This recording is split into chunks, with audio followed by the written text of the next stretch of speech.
Hasil survei Litbang Kompas pada 29 November sampai 4 Desember 2023 menunjukkan kalau 28,7% responden belum menentukan pilihannya atau masih ragu-ragu pada pemilu 2024. Presentasi ini tak jauh berbeda dari angka masa mengambang pada pilihan terhadap capres yang mencapai 24,9%. Angka masa mengambang pada Pilpres itu pun melonjak signifikan dari yang sebelumnya di angka 15,4% pada Agustus 2023.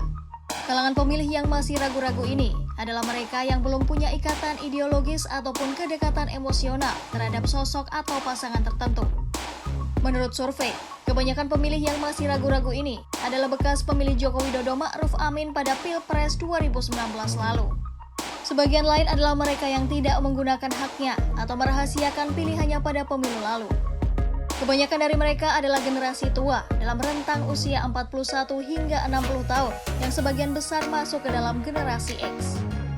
Survei juga memperlihatkan mayoritas pemilih ragu-ragu adalah dari kalangan perempuan.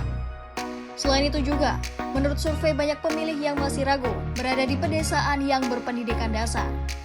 Kalangan Islam terutama Nahdlatul Ulama atau NU juga menjadi kelompok masyarakat yang lebih bimbang dibandingkan dengan kelompok pemeluk agama lain. Apalagi wilayah Jawa Timur yang notabene adalah kalangan NU. Wilayah Jawa Timur juga menjadi wilayah perebutan pengaruh antara dua paslon yakni Anies Baswedan Muhaimin Iskandar dan Ganjar Pranowo Mahfud MD. Nantinya kelompok pemilih yang masih ragu-ragu tersebut dapat menjadi penentu apakah Pilpres akan berlangsung satu putaran atau dua putaran.